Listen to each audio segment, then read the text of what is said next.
제가 말씀드릴 파트는요, 제 4강 한민족의 고난과 해방 부분입니다. 이 파트는 5천년 한민족 역사상의 가장 어두운 시기에 해당합니다. 한민족 역사상.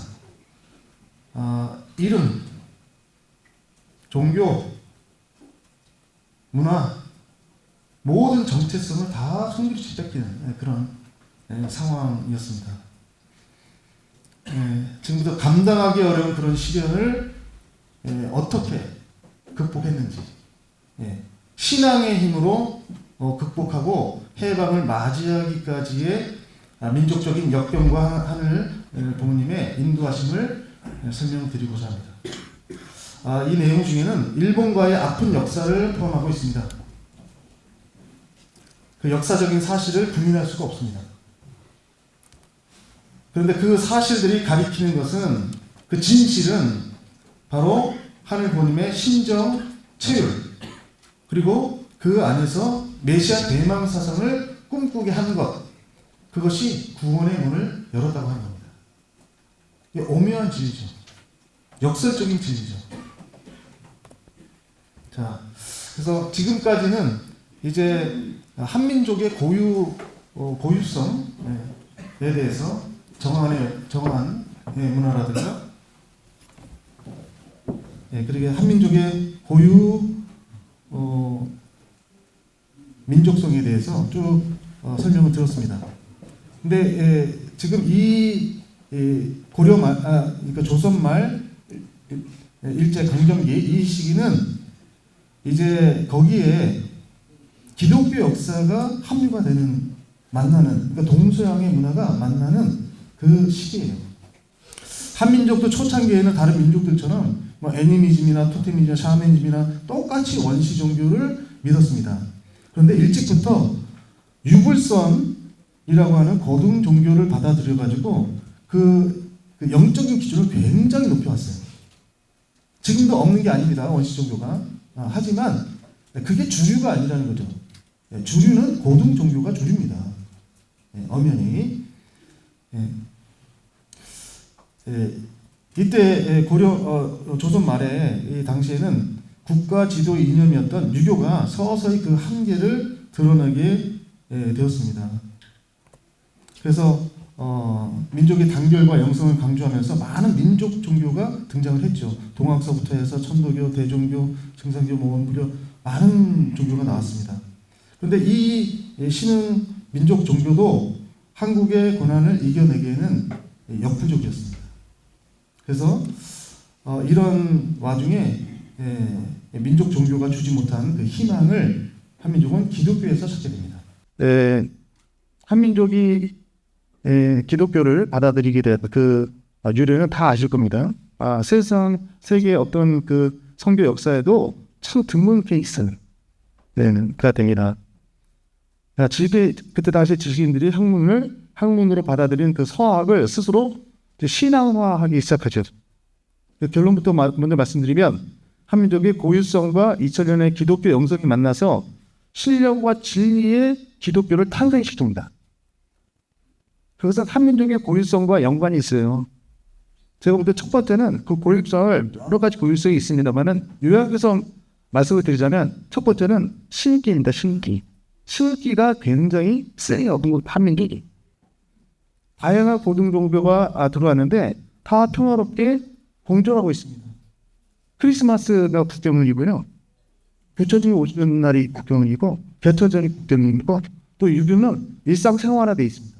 이런 나라가 없어요. 우리는 이제 당연하다고 생각하는데 그렇지 않습니다. 굉장히 신령한 기독교를 저희가 믿고 있는 겁니다. 그 바탕 위에. 또 하나는 이제 한민족의 어떤 일족성 가운데 문에 발려요. 문띠가 있는 거예요. 문띠. 1000년 넘게 시험을 쳐가지고 인재를 등용하는 그런 나라입니다. 우리는 이런 나라가 별로 없습니다. 중국 이외에는 현대까지 굉장히 학구열이 높죠. 논밭을 팔아서라도 자식 공부를 시키는 나라예요. 우리는 당연하다고 생각하는데 당연하지 않습니다. 절대로. 집요하게 지지를 추구하는. 아실지 모르겠습니다만은 유네스코 세계 기록유산이라고 있죠.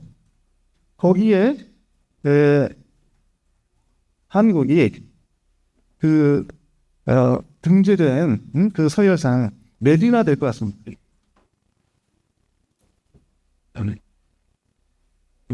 1위? 1위? 너무 지나간 것 같은데.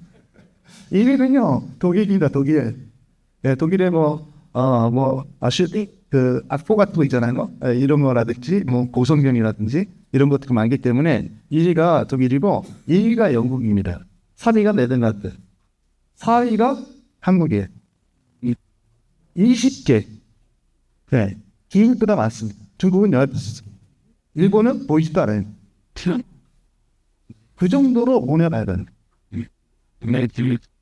그렇기 때문에 기독교를 추구해도 진리를 추구하는 거예요. 실력을 추구하고 진리를 추구하는 거예요.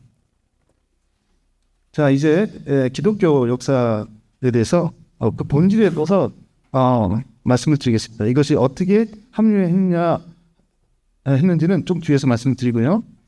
잘 아시는 대로 다 목사님들이시니까 유대 민족을 통해서 예수님을 보내셨잖아요. 근데 예수님을 모시지 못했습니다. 그래서 예수님 돌아가시고 이제 부활 승천하셔가지고 이제 가시면서 다시 오겠다 하셨는데 어린 양 혼인잔치를 하겠다고 약속을 하셨어요. 그러니까 기독교의 본질은 뭐냐면 신부를 준비하는 겁니다. 어린 양 혼인잔치 신부를 준비하는 것이 기독교의 본질이에요. 그래서 한마디로 얘기하면 기독교는 신부종교입니다. 자, 이 표 한 장이 기독교 2000 역사를 요약한 겁니다. 총 오순절 성령 강림으로 이제 기독교가 에클레시아가 출현하잖아요. 근데 에클레시아는 잘 아시는 대로 엑시트 밖으로, 그 다음에 클레시아 콜 불렀다는 얘기예요. 밖으로 불러낸다. 속세에 있지 말고 너희들 나와 하면서 밖으로 불러냈다는 뜻입니다. 그래서 거룩한 성도들의 무리, 성별된 공동체가 교회거든요. 그게 에클레시아. 거기서부터 고대 중세에서 쭉 교회가 발전해 나옵니다. 그런데 칼뱅이 얘기했듯이 교회도 보이는 교회가 있는 한편 보이지 않는 교회가 있어요. 예를 들면 초대 교회에도 보이지 않는 순교자 그룹이 있었습니다. 더 열심히 있는. 그 다음에 중세에는 어떻습니까? 카톨릭 교회가 있죠. 보이는 교회가 있습니다. 하지만 순교의 타이밍을 놓친 사람들이 광야로 나가요, 이제. 그래서 빛나는 수도 생활을 합니다. 보이지 않는 교회가 있었다는 얘기예요. 베네딕트, 칼멜, 도미닉, 시토 이런 수도들이 줄줄이 나옵니다. 근데 그것마저도 나중에는요, 그것마저도 타락을 하거든요. 그러니까 신령파 반자율 공동체가 나옵니다. 보이지 않는 교회가 있는 거예요. 그 다음에 또 근대에는 종교개혁이 일어났죠. 근데 장로교, 감리교, 침례교, 성교 많은 교회가 나왔습니다만은 그 중에서도 보이지 않는 더 신실하게 믿는 그룹, 그게 바로 청교도입니다. 이 청교도가 이제 미국으로 가서 이제 청교도 운명을 활짝 꽃피우죠. 거기서 미국을 건국하고, 이것이 이제 구한말에 제가 말씀드리는 이 타이밍에 모든 교파가 한국으로 들어옵니다. 그래서 한국 기독교예요. 신비주의까지 다 봅니다. 이때도 많은 교회가 있어요. 지금도 한국에는 1등이 장로교, 그죠? 제일 큰 교파고 2등이 감리교, 그 다음에 성결교입니다. 하지만 그 중에서도 가장 잘 믿는 교단은 신령교단입니다. 신령교단. 그래서 하늘 부모님은 이 위쪽에서 보시면 신부 중에 신부를 찾아 나오시는데 교회 중에 교회를 찾아 나오시는 거예요. 교회가 신부기 때문에. 그래서 가인 아벨로 분립되듯이 분립선례를 통해서 계속 잘 믿는 그룹 에클레시아 교회를 찾아 나온 겁니다. 그 다음에 또 이 밑에 쪽은 이제 오순절 성령 강림으로 성령이 이제 역사를 하시잖아요. 근데 이게 이제 신령한 여인들이 나타나서 그 신령 역사를 합니다. 그러니까 중세에 힐데가르트라든가 메이틸트라든가 개회식 때 우리 해피장님 말씀하셨듯이 카타리나라든가 이런 영역을 지닌 분들이 나타나서 엄청난 역사를 합니다. 근데 그게 이제 성령이 실체를 쓰는 역사라고 보는 거예요. 우리 목사님들은 아시겠지만 로고스예요. 말씀이 이제 육체를 썼죠, 그죠? 그게 누굽니까? 예수님이에요, 그죠? 그 예수님은 삼일체 2위입니다, 2위, 그죠? 3위가 성령입니다, 그죠? 성령은 영이에요, 아직도 기성교에서는, 그렇죠? 근데 원리적으로 볼 때는요, 성부, 성자, 성령도 수육을 해야 돼요. 실체화돼야 됩니다. 그 섭리가 있었다고 보는 거예요. 2000년 동안. 실체 신부를 맞이하기 위해서. 그래서 신령 공동체, 신령 집단에서 구한말에 신령 집단에서 교회 중에 교회에서 신부 중에 신부로 오시는 것이 바로 실체 성령, 독생령. 그래서 원리 강론에 보면요. 그 150페이지에 원리 복기표가 나와요. 복기 섭리표가 있어요. 거기 장성기 완성급에 딱 가로치고 재림주 해놓고 옆에는 성신실체라고 나옵니다. 텍스트에는 안 나옵니다. 성신실체가 실체 성령입니다. 자, 이것이 이제 청교도를 중심한 미국의 성령운동입니다. 참 흥미로운 이 그림이에요. 이거 보시면 이 여기는 지금 거의 졸도했죠. 그죠? 졸도했어요. 그러니까 부흥사가 이제 부흥회를 하는데 미국은 민주적이에요. 그래서 신학교를 안 나와도 능력이 있으면 설교권을 줍니다. 그게 그러니까 종교의 민주주의거든요. 저 뒤에 보면 지금 편지가 좀 있잖아요. 이거 장막이라고 그랬어요. 장막. 그러니까 철사는 장막이라고 했죠. 그죠? 김성도 그룹을. 그러니까 이 사람들이 다 쫓겨나가지고 교회에서 예배를 드리면 정숙하게 조용히 성경에 입각해서 루터 선생님이 그렇게 얘기하지 않았냐. 그렇게 예배를 드릴 것이지 무슨 성령을 받았다고 떠들고 난리냐. 그 성령은 오순절 때 끝났다고 보는 일부 그룹이 있었어요. 그런데 이 사람들은 이제 교회에서 쫓겨나가지고 이제 야외에서 부흥회를 하는데 졸도했죠. 그죠? 자, 두 사람 어떻습니까? 해방감의 만세를 하고 있습니다. 자, 이 두 여인은 급하게 무릎을 꿇고 회개 기도를 하고 있습니다. 자, 이 남자는 탁자를 치면서 울부짖고 있습니다. 이게 성령 역사, 이게. 어제 많이 본 그림 아닙니까? 저쪽에서 2세들 천신문에서 철회 끝나고 또 하잖아요. 2부 또 하잖아요. 아주. 그러니까 저는요 역사를 공부하는 사람이라 성령 역사를 보면 놀랍기만 해요. 정말로 인간의 이 어떤 예상이나 상상을 초월합니다. 어디를 줄지 모릅니다. 그런데요 이때 놀랍게도 여기 보시면 이 모든 광경을 의심스러운 눈초리로 보고 있는 한 남자가 있습니다. 누굴까요? 미안하지만 목사님입니다. 목사님.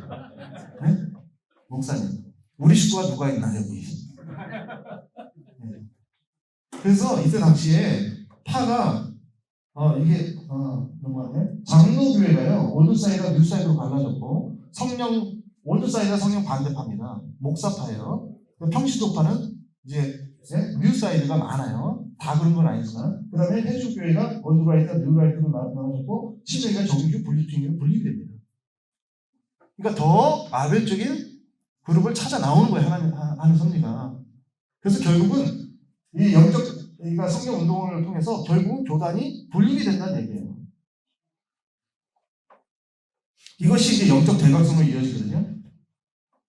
여기 D.L. 무디 선생이 지금 부흥회를 하잖아요. 그죠?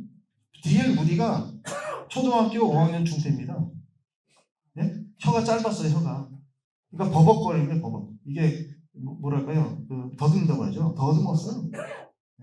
그런데도 불구하고 세계적인 부흥사가 됐어요. 그때 당시 이제 재림의 바람이 불어가지고 이때가 19세기 중반이거든요. 19세기 중반.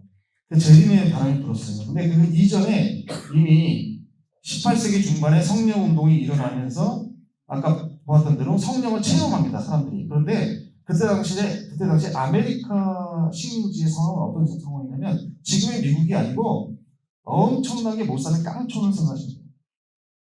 네? 세계 최인류 국가는 영국입니다.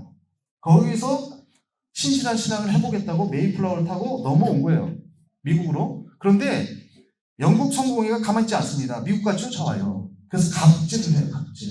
세금을 걷어가지고 그 세금으로 성공회 교회를 짓고 그 다음에 성공회 목회자들 간두료를 줍니다. 세금을 걷어서. 그 다음에 직할령, 총독 직할령으로 수용을 해버려요, 아예. 네? 그 다음에 자기들은 통나무 교회 짓고 예배 드리고 있는데 의리의리한 대리석 건물을 짓습니다, 성공회에서. 차별해가면서 미국까지 쫓아와가지고 그 아메리카에서 이제 생활하는 그 이민자들 있지 않습니까? 이 이민자들은 유럽에서 막 각처에서 다 왔잖아요. 언어가 다릅니다. 종교도 다릅니다. 네? 문화도 다릅니다. 공통점이 없었어요, 처음에는. 그런데 성령 운동을 통해 가지고 성령을 체험했다, 중생했다고 하는 공통점이 생깁니다. 그러면서 영국 성공회에 대해서, 갑질에 대해서 저항감이 일어나요. 그것이 보스턴 차석으로 튄 거예요. 그러니까 경제적인 목적으로 처음부터 혁명을 일으킨 게 아닙니다. 그 저변에는 아메리카 민족의식이 싹 튼 거예요. 구심점이 전혀 없다가. 그것을 제공한 것이 성령운동입니다. 그러니까 저쪽에서 천심원에서 날고 뛰는 2세들 있죠, 2세, 3세들 있잖아요. 그게 거기서 끝나는 문제가 아니에요. 그게 반드시 천일국에 이릅니다. 이제 무디 선교 대회를 통해서 많은 젊은이들이 이제 신앙을 결단하고 이 당대에서 세계를 복음화한다. 그래서 많은 대학생들이 장훈을 했어요. 그 학생 장훈 운동이라고 하는데 무려 2만 명이 세계로 나갑니다. 2만 명. 초등학교 5학년 중퇴 부흥사한테 완전히 홀려가지고 이게 있을 수 있는 일입니까? 자, 이것이 이제 한국으로 튀죠. 한국으로. 여기는 이제 장대웅 교회가 아니고요. 여기는 평양 신학교입니다. 여기가 이 앞에 이제 단장이 서 있는 분이 길선주 목사. 그다음에 여기 앉아 있죠, 그죠? 이게 마포 3년 목패 선교사입니다. 이분도 무디 선교 대회에서 각성을 하고 제일 어두운 데로 가겠다. 그것이 어디입니까? 남미도 아니고요, 아프리카도 아니에요. 다 찼어요. 다 기독교 다 믿어요, 이미. 제일 흔해진 곳이 태평양 건너서 극동아시아입니다. 거기에 하비, 아펜젤러, 그 다음에 언더우드 다 교파는 다릅니다만은 공통점이 전부 무디 선교 대회에서 다 깜짝 놀래가지고 다 의사 이런 후보생들인데 자기 젊음을 불태워서 온 사람들이에요. 자, 여기서 길선주 목사가 처음에는 이 정도가 아니죠. 굉장히 적었어요. 사경회. 그러니까 성서를 공부하는 모임인데 사경회를 하다가 길선주 목사가 지금 때가 언제입니까? 1907년 아닙니까? 그죠? 그래서 한국이 합병은 안 됐습니다만은 1905년에 이미 경찰권과 외교권을 빼앗겼잖아요. 그래서 나라에 지금 일단 이 구분이 쇠했어요, 이미. 그래서 어디에도 마음 둘 곳이 없습니다. 그러니까 재림, 오로지 재림주만이 살 길이다. 그러려면 재림을 맞이하려면 우리가 죄가 없어야 된다. 그럼 회개 운동을 벌입니다. 그래서 죄에 대해서 설교를 준비했어요. 그 단에 올랐어요. 말씀을 하려고 하는데 원고가 하나도 안 보여요. 갑자기 눈물이 쏟아지고 자기 죄가 생각, 자기 죄가.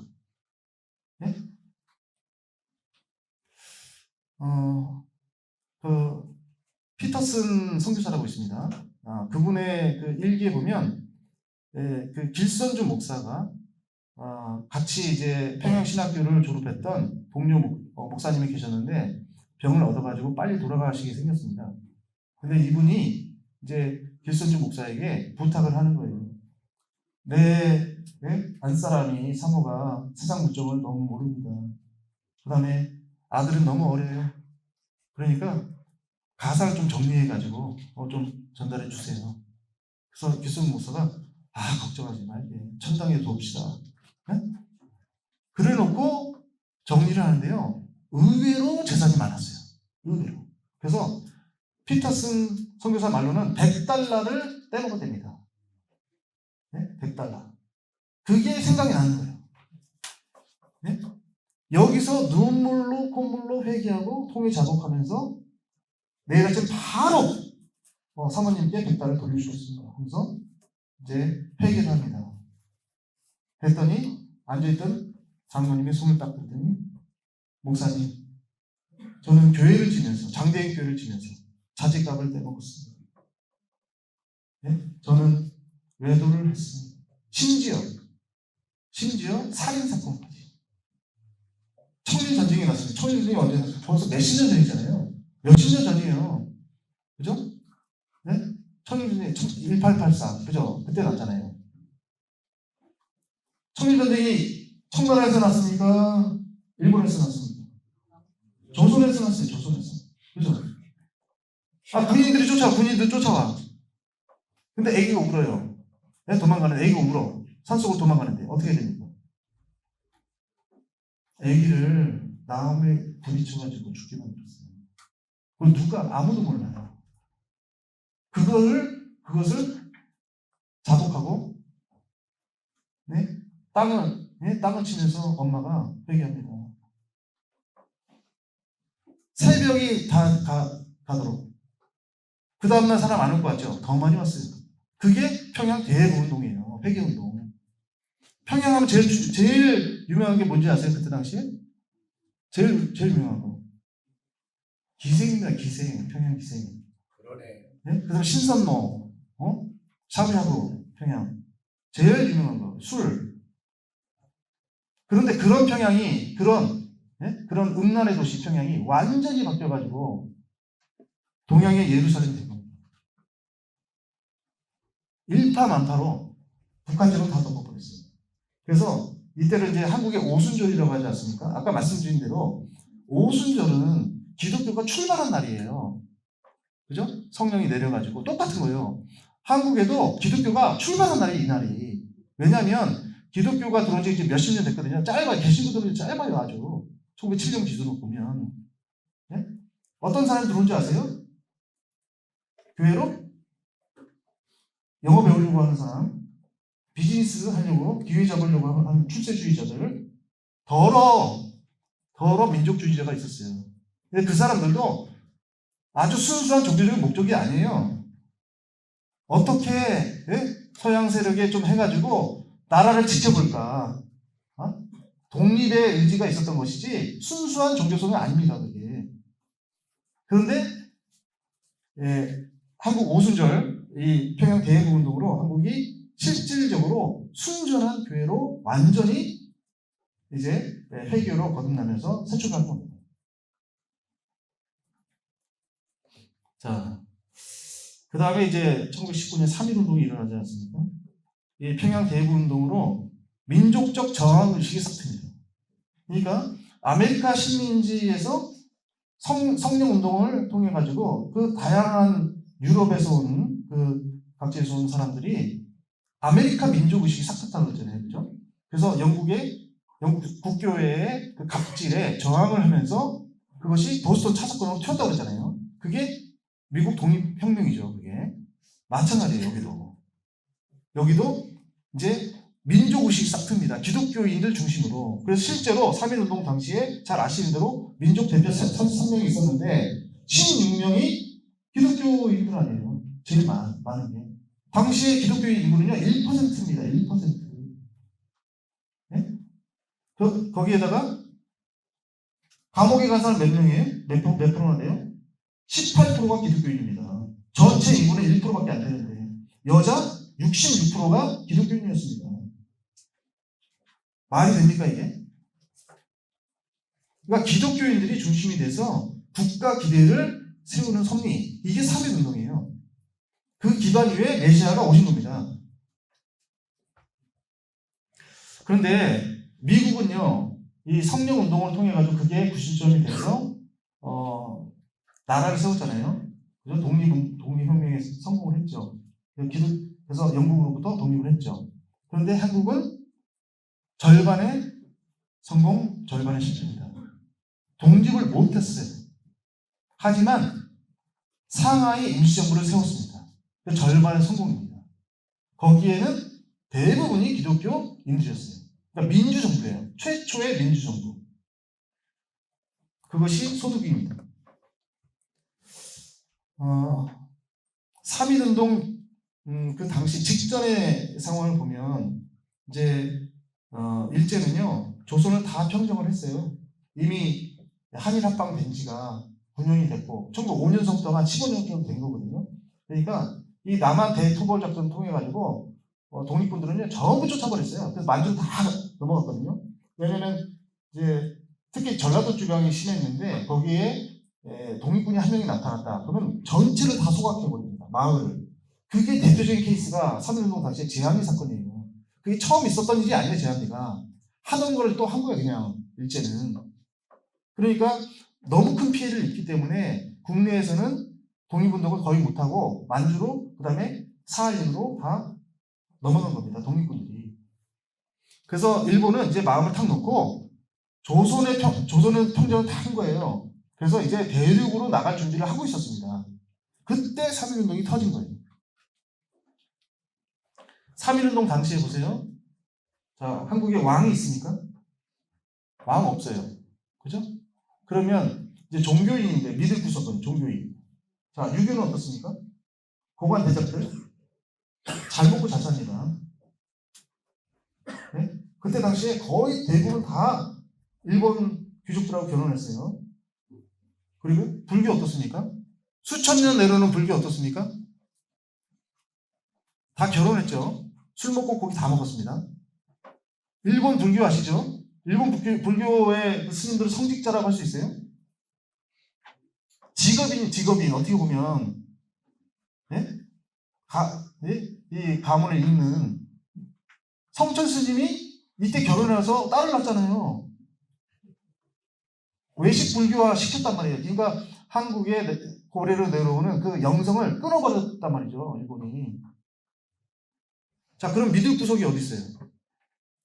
선생님, 학교 선생님이요. 학교 선생님은요, 훈도라고 그랬습니다. 그때 당시에. 칼을 차고 가르칩니다. 선생님이. 사랑으로 가르치는 게 아니고.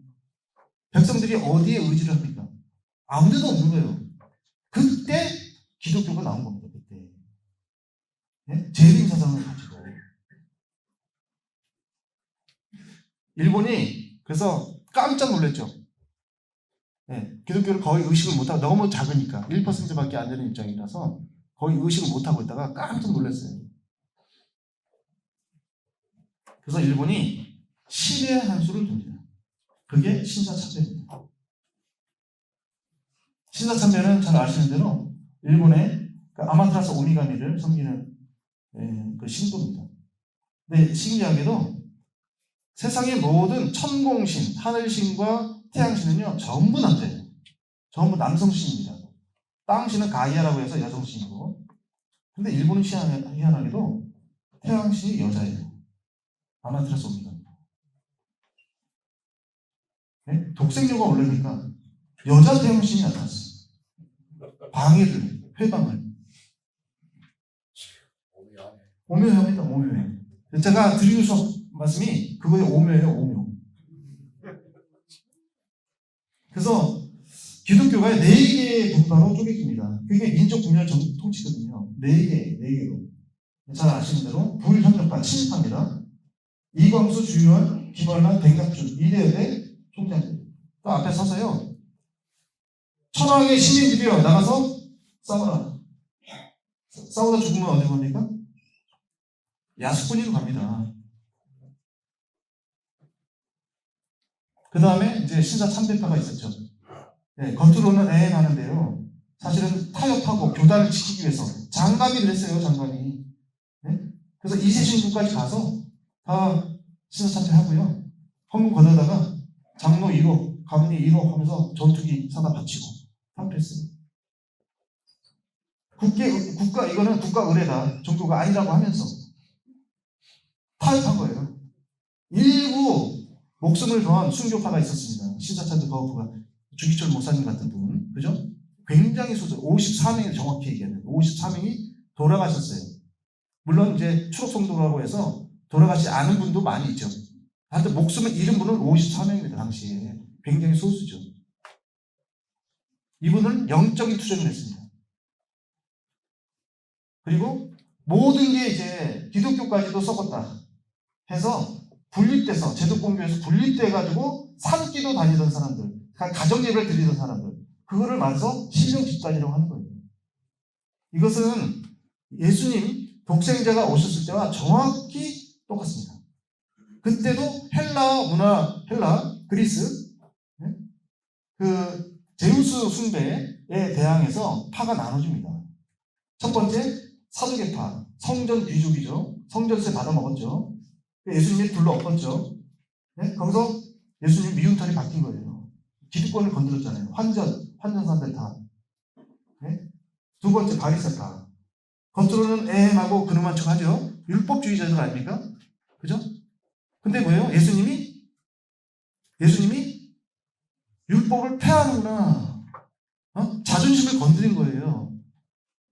네? 내가 율법의 완성자라고 하면서. 그러니까 뭐예요? 신학적인 그 바리새파는 선생이라고 불렀잖아요. 그죠? 신학적인 그 율법을 어겼다고 하는 것을 이제 로마 당국에 이제 그 제공한 겁니다. 유대 민족에게 제공한 겁니다. 그래서 신성 모독죄를 저질렀다. 안식일을 어겼다. 라고 하는 죄명을 뒤집어 씌우는 거죠. 세 번째 파가 있었어요. 젤로땅이라고. 예수님의 제자 시몬이 젤로땅이었어요. 정치적인 독립을 투쟁을 했던 사람. 칼을 가지고 다녔어요. 그래서 사두개파, 그 다음에 바리새파 찔러 죽였습니다. 그걸 시칼이라고 해요. 네? 그래서 예수님의 두 강도 있지 않습니까? 그죠? 로마 당국이나 그 사두개나 바리새파가 볼 때는 강도예요. 강도. 그런데 일반인이 볼 때는 그게 아니에요. 그 사람들은 독립군이에요. 실제로 투쟁파. 예수님을 이용해서 독립을 하려고 했던 사람들. 네. 마지막에 어떻습니까? 에세네. 네. 유대교마저도 썩었구나. 그래서 광야로 나가가지고 굴파고 메뚜기 잡아먹고 이슬 받아먹고 살면서 흰 옷을 입고 목욕 제기하면서 세대죠. 목욕 제기하면서 사경. 그러니까 필사하면서 재림 메시아만 오리라는 메시아만 기다렸던 파.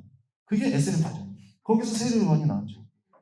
정확히 동시동으로 돌아간 거예요. 자, 신령 공동체입니다. 신령 집단이죠. 제도권 교회에서 분립해서 메시아를 기다렸습니다. 이것과 그 신사참배 거부를 하면서 순교한 분들이 계시잖아요. 그죠? 근데 그분들은요, 그 열정만큼은 대단한 거예요. 목숨을 걸었잖아요. 그 후손들이 다 있습니다. 절대 무시하면 안 돼요. 하지만 뭐냐면 재림 주님이 구름 타고 온다고 하는 걸 믿는 거예요. 진리 면에서 부족해. 신령이 있었지만 진리 면에서 부족한 거예요. 근데 신령 집단은 재림 메시아가 인간의 몸을 쓰고 온다고 계시를 받았던 사람들이에요. 그게 달라요. 그러면서 실질적으로 준비를 했어요. 옷을 만들고. 그 신령 집단을 보면 대표적으로 성주교단 아닙니까? 계시를 통해 성경의 비밀을 밝혔죠. 김성도 할머니가. 그 다음에 복중교 허호미 여인이죠. 예수님의 한을 펴냈습니다. 이제 여기는 뭐 전부 다 목사님들이니까 너무나 잘 아시죠. 예수님이 12월 25일 날 태어나셨습니까? 아니죠. 며칠 날 태어나셨어요? 1월 3일. 1월 3일을 예수님 크리스마스로 지내는 교단이 몇 개가 있습니다. 예수교회요.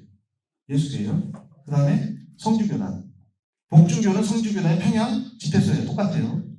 네. 그 다음에 김정문의 이스라엘 수도원, 통일교. 전부 신령 집단. 예수님이 뱃속에 들었어요. 뱃속교라고 불렀어요. 복중교, 뱃속교. 호흡이 상상 임신을 한 겁니다. 네? 근데 예수님하고 호흡인하고 부부의 관계를 맺었어요. 선생이고 사모님이에요. 그런데 김성도는 그 성경의 비, 예? 타락이 무엇이냐? 사과 먹고 타락이냐? 그거 아니다. 성적인 타락이다. 예수님은 공중재림하냐? 그거 아니다. 인간으로 오신다. 그 성경의 비를 틀었거든요. 판관복귀까지. 그런데 호흡이는 예수님의 한을 풀어줍니다. 회원 역사를 합니다. 그래서 예수님 태어날 때 뭐라 그래요? 내가 겨울에 태어났는데, 네? 엄마가, 마리아가 준비를 안 해가지고, 포대기를 준비하는 거예요. 애를 감쌀 포대기를. 예수님이 어디서 태어났어요? 마구간에 태어났어요. 그러면 베레 쪼고리를 만들었을까요? 안 만들었을까요? 안 만들었어요. 그래서 두건으로 쌌다고 했습니다. 그 다음에 크면서 어떻습니까? 크면서 동생이 있었잖아요. 성경에 동생만 4명이에요. 2명이 제자죠. 그죠? 여동생도 있었어요. 이름은 안 나오지만. 그렇죠? 그러면 요셉이 자기 아들인가 아닙니까? 모릅니까? 다 알죠? 자기 아들이 아니잖아요. 그죠? 남자가 바보입니까? 예? 크면 클수록 달라지는데, 다른데 자기랑. 사람들이 다 손가락질 하는데 어떻게 된 거냐고. 자존심 있지. 그러니까 당연히 자기 아들을 더 사랑할 거 아닙니까? 그죠? 12살 때 예루살렘 성을 갔어요. 그죠? 근데 3일 지나서 찾으러 가잖아요. 미아가 되잖아요, 예수님이. 네? 그게 찾으러 간 게 아닙니다, 그게 미아가 아니에요. 버린 거예요. 예수를. 어떻게 3시간도 아니고 3일을 미아가 될 수가 있냐고요. 네? 그래서 집에 다 갔어요, 이제. 나자렛까지 다 갔어요. 예루살렘에서. 마리가 아무리 생각해도 요건 아니다, 요거는.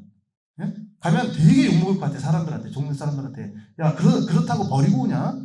어? 되게 욕먹을 것 같아요. 그래서 다시 돌아간 거예요. 네?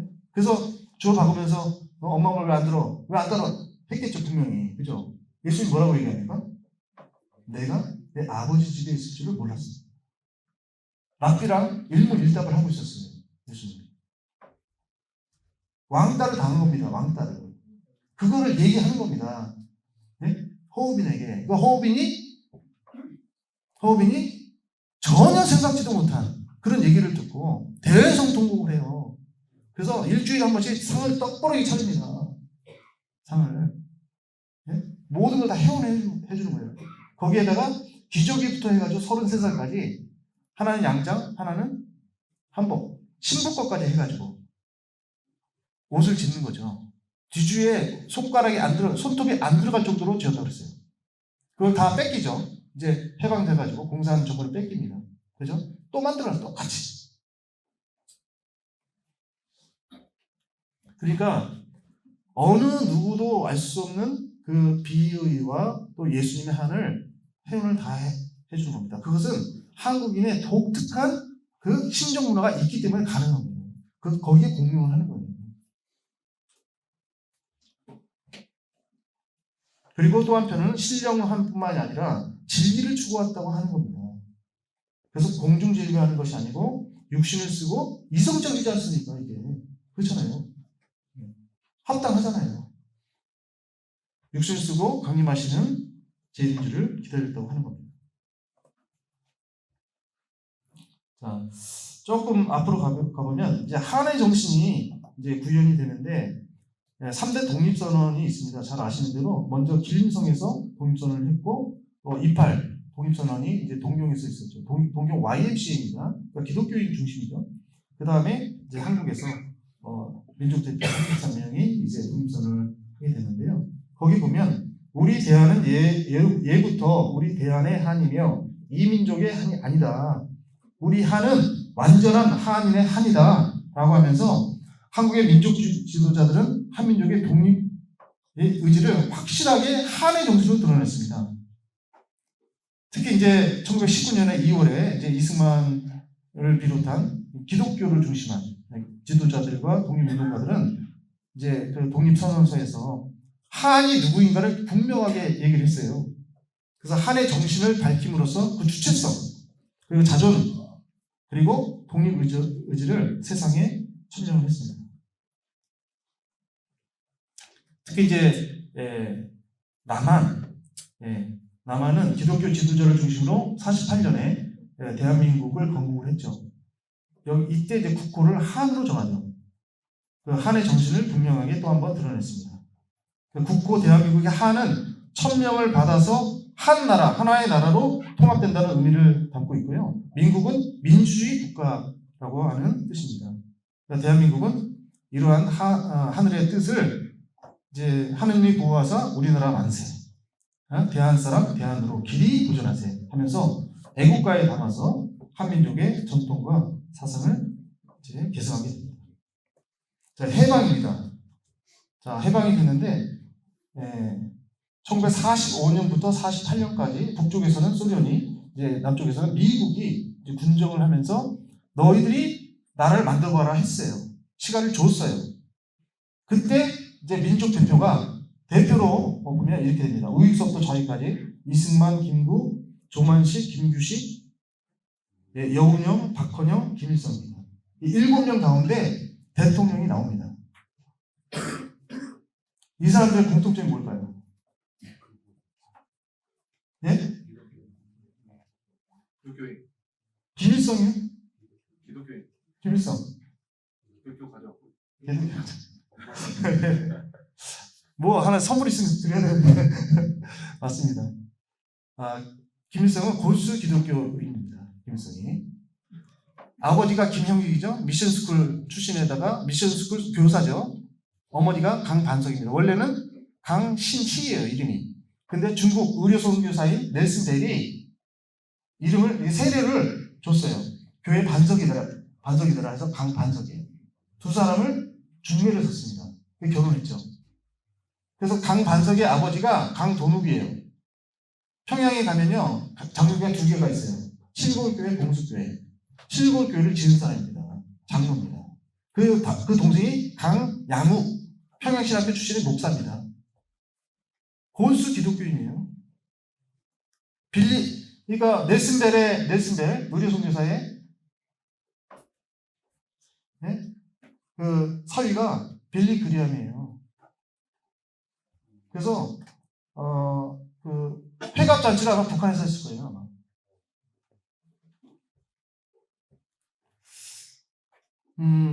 이렇게 하늘이 준비한 기독교의 기반 위에 나라를 세울 수 있는 시간을 3년을 줬어요. 그런데 아이러니하게도 서로 싸웁니다.